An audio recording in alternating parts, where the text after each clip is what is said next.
نحمده نصلي على رسوله الكريم الحمد لله رب العالمين رب اشرح لي صدري ويسر لي أمري واحلل عقدة من لساني يفقهوا قولي أما بعد أعوذ بالله من الشيطان الرجيم بسم الله الرحمن الرحيم. توہین رسالت صلی اللہ علیہ وسلم اور ہمارا کردار. وہ مکہ کی سختی وہ طائف کا منظر، وہ مکہ کی سختی وہ طائف کا منظر، محمد خدا کی رضا بن کے آئے صلی اللہ علیہ وسلم. رخ مصطفیٰ ہے وہ آئینہ کہ اب ایسا دوسرا آئینہ نہ ہماری بزم خیال میں نہ دکانیں آئینہ ساز میں. تیری صورت تیری سیرت تیرا نقشہ تیرا جلوہ، تیری صورت تیری سیرت تیرا نقشہ تیرا جلوہ، تبسم گفتگو بندہ نوازی خندہ پیشانی. زندگیاں بیت گئیں اور قلم ٹوٹ گئے، پر تیرے اوصاف کا ایک باب بھی پورا نہ ہوا. ہاتھ آئے اگر خاک تیرے نقش قدم کی، ہاتھ آئے اگر خاک تیرے نقش قدم کی، سر پہ اسے رکھوں کبھی آنکھوں سے لگاؤں. میری پیاری بہنوں، بات ہے رسول اللہ صلی اللہ علیہ وسلم کی. رسول اللہ صلی اللہ علیہ وسلم جو سید المرسلین، داعی اعظم، محسن انسانیت اور رحمت للعالمین کہلائے، جن کے بارے میں اللہ رب العزت اعلان کرتے ہیں اِنَّا أَعْطَيْنَاكَ الْكَوْثَرَ فَصَلِّ لِرَبِّكَ وَانْحَرْ إِنَّ شَانِئَكَ هُوَ الْأَبْتَرُ. دوسری طرف سورت الم نشرح لک صدرک ووضعنا عنک وزرک الذی انقض ظہرک ورفعنا لک ذکرک فإن مع العسر یسرا ان مع العسر یسرا. پھر آپ دیکھیں کہ سورت احزاب میں اللہ رب العزت فرماتے ہیں کہ اللہ اور فرشتے رسول اللہ صلی اللہ علیہ وسلم پر درود بھیجتے ہیں، تو اے مسلمانوں تم بھی محمد صلی اللہ علیہ وسلم پر درود بھیجو.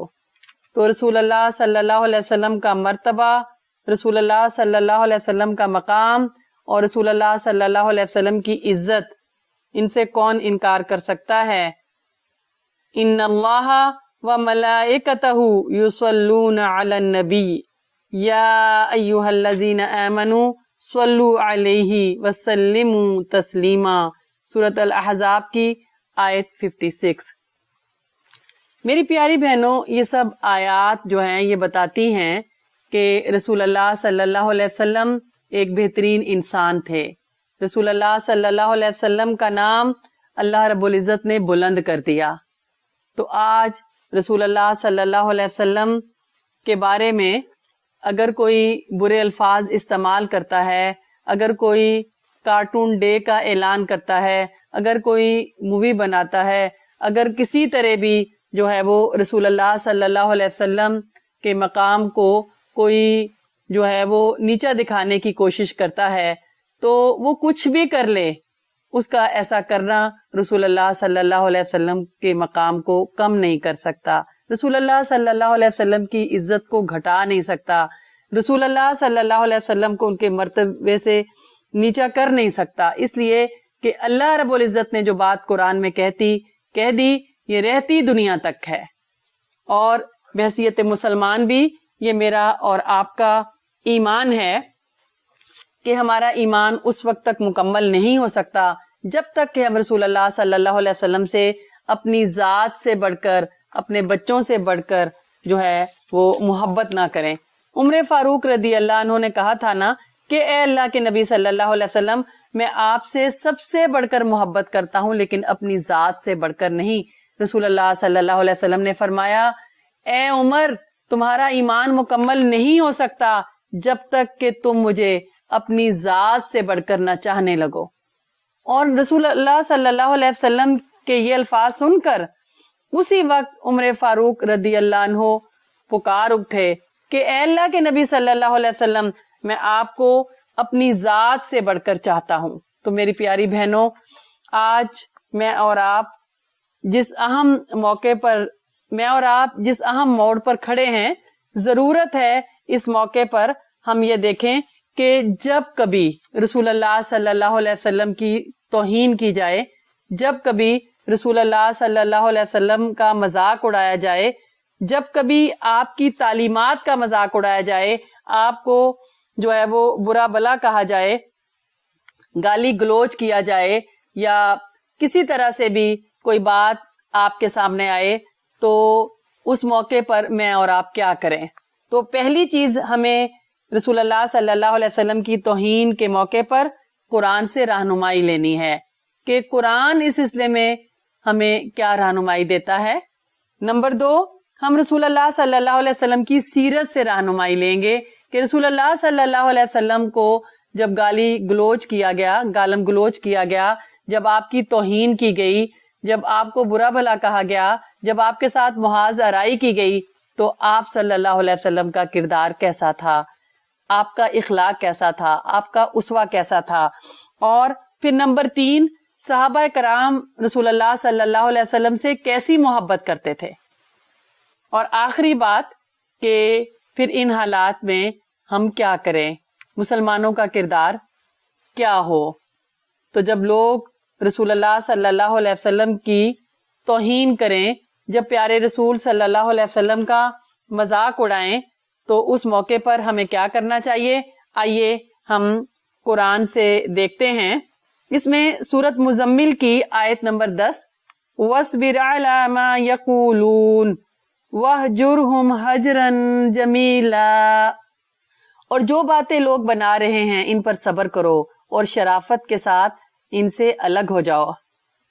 اب آپ دیکھیں کہ رسول اللہ صلی اللہ علیہ وسلم کو اللہ رب العزت یہ پیغام دے رہے ہیں کہ مخالفین کی جو باتیں ہیں, ان کا جو مذاق ہے, ان کا جو تمسخر ہے, ان کا جھوٹے الزام لگانا ہے اور آپ کو بدنام کرنا ہے, پروپیگنڈے کا ایک طوفان کھڑا کرنا ہے, تو آپ کو کیا کرنا ہے؟ وَاصْبِرْ عَلَىٰ مَا يَقُولُونَ, آپ صبر کیجئے جو کچھ یہ کہہ رہے ہیں. اب آپ دیکھیں کہ صبر جو ہے اس کے معنی کیا ہیں؟ یقین اور ایمان پر قائم رہنا, اپنے کام میں لگے رہنا, کڑی آزمائشوں کے مقابلے میں پورے صبر کے ساتھ وہ روش اختیار کرنا جو اللہ کو پسند ہے.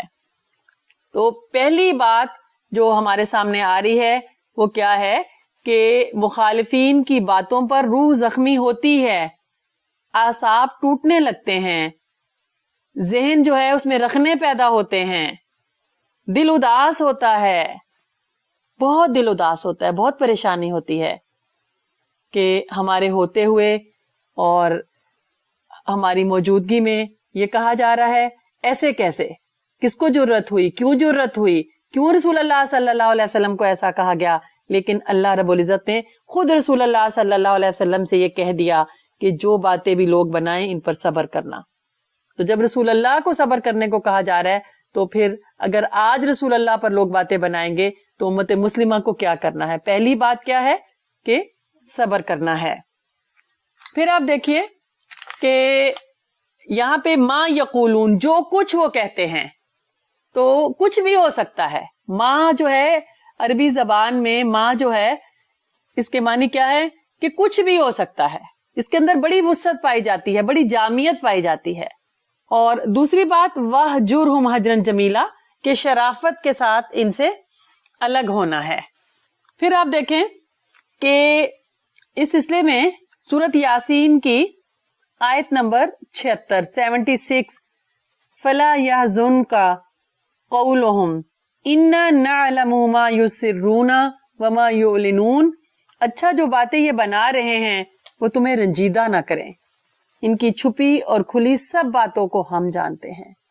اب آپ دیکھیں اس سے یہ بات پتہ چلتی ہے کہ جب لوگ جو ہیں وہ رسول اللہ صلی اللہ علیہ وسلم پر گالی گلوچ کر رہے ہیں یا برا سلوک کر رہے ہیں یا تکلیف دے رہے ہیں، اور آپ دیکھیں کہ رسول اللہ صلی اللہ علیہ وسلم کو لوگوں نے کیا نہیں کہا تھا، اہل مکہ نے ساحر کہا، مجنوں کہا، دیوانہ کہا، جھوٹا کہا، کیا کیا نہیں کہا۔ تو رسول اللہ صلی اللہ علیہ وسلم کا دل تو افسردہ ہوتا ہوگا نا، صحابہ کتنے غمزدہ ہوتے ہوں گے۔ تو مسلمانوں کو کیا پیغام دیا جا رہا ہے، رسول اللہ صلی اللہ علیہ وسلم کو کیا پیغام دیا جا رہا ہے کہ جو یہ باتیں کر رہے ہیں آپ نے اس پہ افسردہ نہیں ہونا۔ افسردگی ہونا، رنجیدہ ہونا، یہ ایک فطری بات ہے۔ یعنی اب اگر رسول اللہ صلی اللہ علیہ وسلم پر مووی بنائی جا رہی ہے یا آپ کا مذاق اڑایا جا رہا ہے، آپ کی تعلیمات کا مذاق اڑایا جا رہا ہے، آپ کی سیرت کو مسخ کر کے پیش کیا جا رہا ہے، آپ کی باتوں کو توڑ مڑوڑ کر پیش کیا جا رہا ہے، تو اس پر افسردگی ایک فطری کیفیت ہے جو انسان کے اندر ابھرتی ہے۔ لیکن اللہ رب العزت نے کہا کہ آپ نے افسردہ نہیں ہونا، ہم کافی ہیں چھپی اور کھلی باتوں کو جاننے والے۔ پھر آپ دیکھیے کہ سورۃ الانعام کی آیت 68، وَإِذَا رَأَيْتَ الَّذِينَ يَخُوضُونَ فِي آيَاتِنَا فَأَعْرِضْ عَنْهُمْ، اور اے نبی صلی اللہ علیہ وسلم جب تم دیکھو کہ لوگ ہماری آیات پر نکتہ چینیاں کر رہے ہیں تو ان کے پاس سے ہٹ جاؤ۔ تو رسول اللہ صلی اللہ علیہ وسلم کا مذاق اڑانا جو ہے وہ دراصل اللہ کا مذاق اڑانا ہے۔ پھر آپ دیکھیں سورۃ نحل کی آیت 127، 127، وَلَا تَحْزَنْ عَلَيْهِمْ وَلَا تَكُ فِي ضَيْقٍ مِّمَّا يَمْكُرُونَ، ان لوگوں کی حرکات پر رنج نہ کرو، نہ ان کی چال بازیوں پر دل تنگ ہو۔ اس سے یہ بات پتہ چلتی ہے کہ اس زمانے میں بھی رسول اللہ صلی اللہ علیہ وسلم کے خلاف مخالفین جو تدبیریں کرتے تھے، جو ہتھ کنڈے استعمال کرتے تھے، دعوت اسلامی کو ناکام کرنے کے لیے جو بھاگ دوڑ کرتے تھے، تو یہ کیفیت جو تھی مسلمانوں کے اندر غم پیدا کرتی تھی، دلوں کو افسردہ کرتی تھی۔ اب آپ دیکھیں کہ وہ قرآن کی طرف رجوع کرتے تھے، قرآن کی تعلیمات سے اپنے آپ کو وہ تسلی دیتے تھے، سہارا لیتے تھے۔ تو یہاں پہ بھی یہی بات بتائی جا رہی ہے کہ ان لوگوں کی حرکات پر آپ رنجیدہ نہ ہوں، کیونکہ ان کی چال بازیوں پر دل تنگ ہو رہا ہے، لیکن آپ نے اپنا دل جو ہے وہ تنگ نہیں کرنا۔ سورۃ الحجر آیت 97، وَلَقَدْ نَعْلَمُ أَنَّكَ يَضِيقُ وَلَقَدْ نَعْلَمُ أَنَّكَ يَضِيقُ صَدْرُكَ بِمَا يَقُولُونَ، ہمیں معلوم ہے کہ ان کی باتوں سے آپ کا سینہ تنگ ہو رہا ہے۔ تو اب آپ دیکھیں کہ ان حالات میں جو موجودہ حالات ہیں تو اس میں مسلمانوں کا دل تنگ ہونا، مسلمانوں کا افسردہ ہونا، مسلمانوں کا غمزدہ ہونا، پریشان ہونا ایک فطری عمل ہے، لیکن ہمیں اللہ رب العزت کی تعلیمات سے یہی بات پتہ چلتی ہے کہ اس موقع پر صبر کرنا ہے، اس موقع پر کوئی ایسا رد عمل اختیار نہیں کرنا جس سے جو ہے وہ اللہ اور اللہ کے رسول کی نافرمانی ہو یا دین اسلام کو نقصان پہنچے۔ پھر آپ دیکھیں کہ یہ جو صبر کرنے کی تعلیم دی جا رہی ہے تو یہ اسلام کی تاریخ ہے۔ سورۃ احقاف آیت 35، فَاصْبِرْ كَمَا صَبَرَ أُولُو الْعَزْمِ مِنَ الرُّسُلِ وَلَا تَسْتَعْجِلْ لَهُمْ، بس اے نبی صلی اللہ علیہ وسلم صبر کرو جس طرح اولو العزم رسولوں نے صبر کیا، اور ان کے معاملے میں جلدی نہ کرو، کیونکہ یہ جو بے صبری ہے یہ جلد بازی پیدا کرتی ہے، عجلت، اور عجلت کے نتیجے میں پھر جو ہے مسلمان غلطیاں کر لیتے ہیں، توڑ پھوڑ کرنا اور آگ لگانا، دوسروں کو مار دینا، جان سے قتل کر دینا، یہ ہمیں قرآن جو ہے وہ پیغام نہیں دیتا، یہ رسول اللہ صلی اللہ علیہ وسلم کی سیرت نہیں ہے۔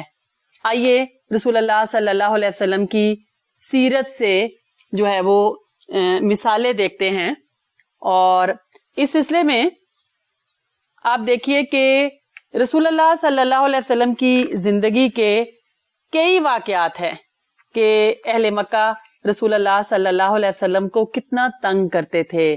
آپ کے ساتھ ابو بکر صدیق رضی اللہ عنہ جیسے صحابہ تھے, اور ابو بکر صدیق رضی اللہ عنہ آپ دیکھیں کہ ہجرت کا سفر ہے, اور ابو بکر صدیق رضی اللہ عنہ اور رسول اللہ صلی اللہ علیہ وسلم کے سر کی قیمت 100 اونٹ لگائی گئی ہے.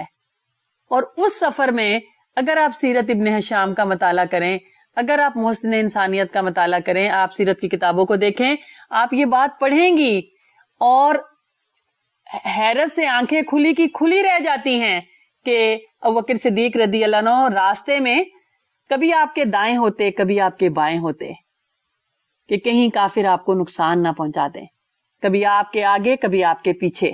جب آپ کو پیچھے کی طرف سے خطرہ محسوس ہوتا تو پیچھے آ جاتے, آگے سے محسوس ہوتا تو آگے, دائیں سے ہوتا تو دائیں, اور بائیں سے ہوتا تو بائیں, کہ کوئی رسول اللہ صلی اللہ علیہ وسلم کو نقصان نہ پہنچا دے.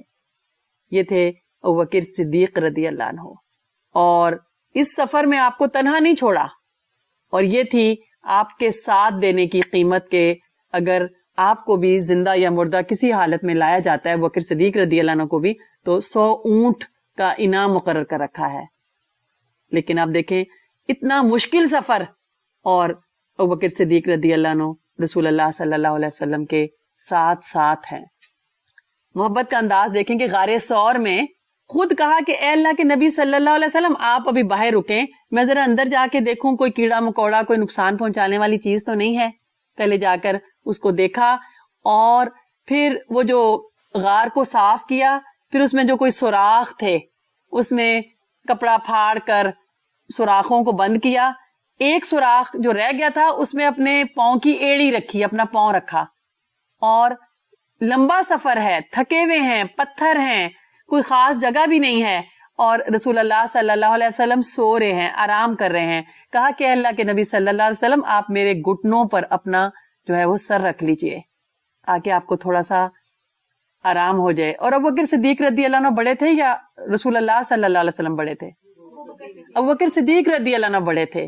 جو بوڑھا ہوتا ہے یا بڑا ہوتا ہے وہ زیادہ تھکتا ہے نا, لیکن یہ ابوبکر صدیق رضی اللہ عنہ کی محبت ہی کہ رسول اللہ صلی اللہ علیہ وسلم کا سر اپنی گود میں رکھا کہ آپ تھوڑا سا آرام کر لیں, تو اپنی گود کا تکیہ پیش کیا, اپنے وجود کا بستر پیش کیا. اور جب وہ جو ایڑی تھی, وہ جو سوراخ پہ رکھی ہوئی تھی, وہاں کسی کیڑے نے کاٹا. جب کیڑے نے کاٹا تو درد کی شدت سے آنکھوں سے آنسو بہنے لگے. وہ آنسو جب رسول اللہ صلی اللہ علیہ وسلم کے چہرے پر آ کر گرے ہیں تو رسول اللہ صلی اللہ علیہ وسلم کی آنکھ کھلی اور کہا کہ بکر آپ کو کیا ہوا؟ کہا کہ اس طرح سے کیڑے نے کاٹا. کہا تم نے مجھے بتایا کیوں نہیں؟ تو کہا کہ میں نہیں چاہتا تھا کہ آپ کو تکلیف بھی ہو, حرکت تک نہیں کی. اس طرح کے جان نثار, وفادار, محبت کرنے والے, قربانی کرنے والے, پیار کرنے والے, عشق کرنے والے رسول اللہ صلی اللہ علیہ وسلم کے ساتھ تھے. لیکن آپ دیکھیں کہ قریش جو تھے وہ کیا کرتے تھے؟ مذاق اڑاتے تھے, برے القابات سے نوازتے تھے. آپ کو کوئی جادوگر کہہ دے تو آپ کو کیسا لگے گا؟ آپ کو کوئی جھوٹا کہہ دے تو آپ کو کیسا لگے گا؟ آپ کو کوئی مجنون اور دیوانہ کہہ دے تو آپ پر کیا گزرے گی؟ اب آپ دیکھیں رسول اللہ صلی اللہ علیہ وسلم کو مکہ کی گلیوں میں یہ کہہ کے پکارا جا رہا ہے, اور یہ جو کیفیت ہے یہ غنڈہ گردی کا رنگ اختیار کرتی جا رہی ہے, کیونکہ پہل جو ہے وہ گالی گلوچ سے ہوتی ہے, القابات سے ہوتی ہے, اور مذاق سے ہوتی ہے. پھر اس کے بعد جو ہے اگلا قدم ہمیشہ غنڈہ گردی کا ہوتا ہے. اور اب آپ دیکھیں کہ اگر رسول اللہ صلی اللہ علیہ وسلم اور صحابہ صبر نہ کرتے تو ان کی ہمت ٹوٹ جاتی. اگر وہ صبر نہ کرتے, اگر وہ شرافت اور سنجیدگی سے معاملے کو حل نہ کرتے, تو آپ دیکھیں کہ دعوت اسلامی جو تھی وہ آگے نہ بڑھ سکتی. تو اہل مکہ کیا کرتے تھے؟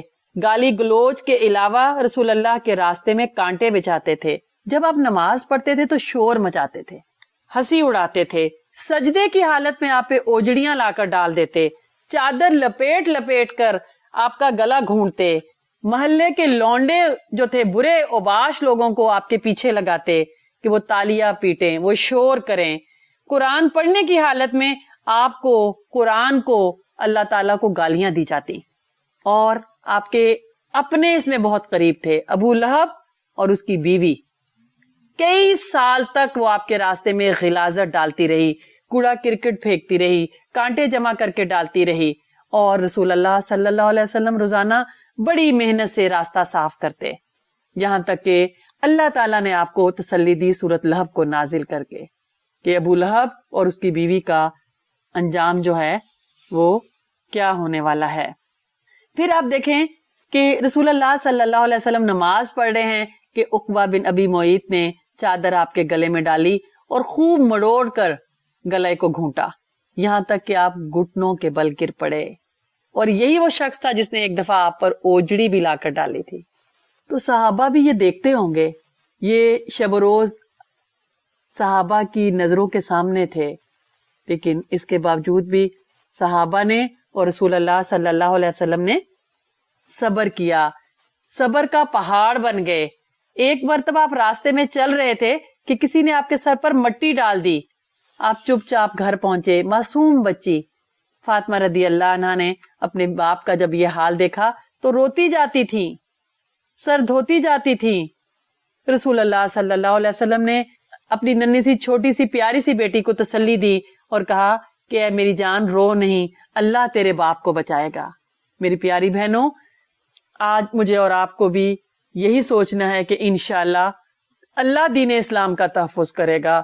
اللہ نے رسول اللہ صلی اللہ علیہ وسلم کو جو عزت دی ہے، لوگ ایڑی چوٹی کا زور کیوں نہ لگا لیں، رسول اللہ صلی اللہ علیہ وسلم کی عزت کو کوئی کم نہیں کر سکتا، کیونکہ آپ کو عزت آسمانوں پر دی گئی، زمین والے کچھ بھی کر لیں وہ اس عزت کو کم نہیں کر سکتے۔ تو پیاری بہنوں، رسول اللہ صلی اللہ علیہ وسلم کی زندگی جو ہے وہ تکلیفوں کی زندگی ہے، مصیبتوں کی زندگی ہے، پریشانیوں کی زندگی ہے، اور جس میں خود آپ کو تکلیف دی گئی، صحابہ کرام رضی اللہ عنہ کو زود و کوب کیا گیا، ان کو مارا پیٹا گیا۔ تو کافر کیا چاہتے تھے؟ کانٹے بچھا کر وہ چاہتے تھے کہ تحریک حق کا راستہ روک دیا جائے، گندگی پھینک کر وہ کوشش کرتے تھے کہ توحید اور حسن اخلاق کے پیغام کی پاکیزگی کو ختم کر دیا جائے۔ رسول اللہ صلی اللہ علیہ وسلم کو بوجھ تلے دبا کر انہوں نے یہ سمجھا تھا کہ اب سچائی کبھی سر نہ اٹھا سکے گی، آپ کا گلا گھونٹ کر وہ یہ خیال کر رہے تھے کہ اب وحی الہی کی آواز بند ہو جائے گی، لیکن رسول اللہ صلی اللہ علیہ وسلم کا اسوہ کیا رہا، آپ کا اخلاق کیا تھا، آپ کا کردار کیا تھا، کانٹوں سے جس کی تواضع کی گئی وہ برابر پھول برساتا رہا۔ رسول اللہ صلی اللہ علیہ وسلم کے اوپر گندگی اچھالی گئی، آپ اپنی سوسائٹی پر، معاشرے پر مشک اور عنبر چھڑکتے رہے، وہ جن کو بوجھ تلے دبا دیا گیا، وہ جن پر اوجڑی ڈال دی گئی، آپ انسانیت کے کندھے سے باطل کے بوجھ مسلسل اتارتے رہے، آپ کی گردن گھونٹی گئی اور آپ تہذیب کی گردن کو رسم و رواج سے نجات دلاتے رہے۔ تو پیاری بہنوں، غنڈہ گردی کا مقابلہ جو ہے وہ غنڈہ گردی سے نہیں کیا جاتا، اس لیے کہ رسول اللہ صلی اللہ علیہ وسلم کی یہ سیرت نہیں ہے۔ اب آپ دیکھ لیں کہ اہل طائف نے کیا کیا، اور رسول اللہ صلی اللہ علیہ وسلم نے اہل طائف کے لیے دعا کی، اور حضرت عائشہ صدیقہ رضی اللہ عنہا کہتی ہیں کہ جب احد میں رسول اللہ صلی اللہ علیہ وسلم زخمی ہو گئے تو میں نے کہا کہ اے اللہ کے نبی صلی اللہ علیہ وسلم، کیا احد سے سخت دن بھی آپ کی زندگی میں کوئی گزرا؟ رسول اللہ صلی اللہ علیہ وسلم نے فرمایا کہ اے عائشہ، احد کا دن تو احد کا دن تھا ہی، لیکن میری زندگی کا سب سے مشکل دن جو تھا وہ طائف کا دن تھا۔ اور میری پیاری بہنوں، طائف کے دن کی تصویر کو اپنے دل میں بٹھائیں، اپنے سینے سے لگائیں، اپنی یادوں کے البم میں سجائیں، تاکہ موجودہ دور میں پھر سیرت کو زندہ کیا جائے۔ رسول اللہ صلی اللہ علیہ وسلم کی سیرت کی یہ خوبصورت تصویریں، یہ بہت ہی بہترین تصویریں ہیں، اور اس وقت ان تصویروں کو سامنے لانے کا مقصد کیا ہے کہ شاید یہ تصویریں آپ کی نگاہوں میں سما جائیں، شاید آپ کے اور میرے دل میں اتر جائیں، شاید ان تصویروں پر ہماری نظریں جم جائیں، شاید ہمارے دل میں نقش ہو جائیں، شاید ہم ان تصویروں کو اپنے قریب کر لیں، ہم ان کے قریب ہو جائیں اور ان سے صرف لذت نظارہ ہی نہ کریں، ان سے اپنے دلوں کی ٹھنڈک ہی حاصل نہ کریں، بلکہ میں اور آپ ان تصویروں کے خوبصورت سانچے میں اپنے آپ کو ڈھالنا شروع کر دے۔ یہ تصویریں بہت پیاری ہیں۔ بلغ العلا بکمالہ کشف الدجا بجمالہ حسنت جمیع خصالہ صلو علیہ وآلہ۔ رسول اللہ صلی اللہ علیہ وسلم سے بڑھ کر بہترین کردار کس کا ہوگا؟ آپ اتنے بہترین انسان تھے، نہ آج تک کسی آسمان نے ایسے انسان پر سایہ کیا اور نہ زمین نے ایسے انسان کے لیے نگاہوں کو فرش راہ کیا۔ تو پیاری بہنوں، سب سے خوبصورت اسوہ رسول اللہ صلی اللہ علیہ وسلم کا اسوہ ہے، آپ کا بہترین کردار ہے۔ آئیے طائف کے سفر کو دیکھیں۔ لَقَدْ كَانَ لَكُمْ فِي رَسُولِ اللَّهِ أُسْوَةٌ حَسَنَةٌ، بے شک تمہارے لیے اسوہ حسنہ اللہ کے رسول میں ہے۔ اسوہ حسنہ کا نام آتا ہے تو عام طور پر دل میں یہ خیال آتا ہے کہ آپ کیسا لباس پہنتے تھے، آپ کے کھانے پینے کے انداز کیا تھے، آپ کس طرح چلتے پھرتے تھے، آپ کس طرح اٹھتے بیٹھتے تھے، آپ سوتے تھے تو دائیں کروٹ سوتے تھے۔ لیکن یاد رکھیں کہ یہ بھی رسول اللہ صلی اللہ علیہ وسلم کی سنتیں ہیں، لیکن آپ کی ساری زندگی جس اہم چیز کے گرد گھومتی رہی، آپ کی ساری زندگی کی ایک تصویر جو سب سے نمایاں تصویر ہے، وہ ہے اسوہ رسالت کی، وہ ہے نذیر اور بشیر کی، وہ ہے تعلیم کتاب و حکمت کی، وہ ہے تزکیہ نفوس کی۔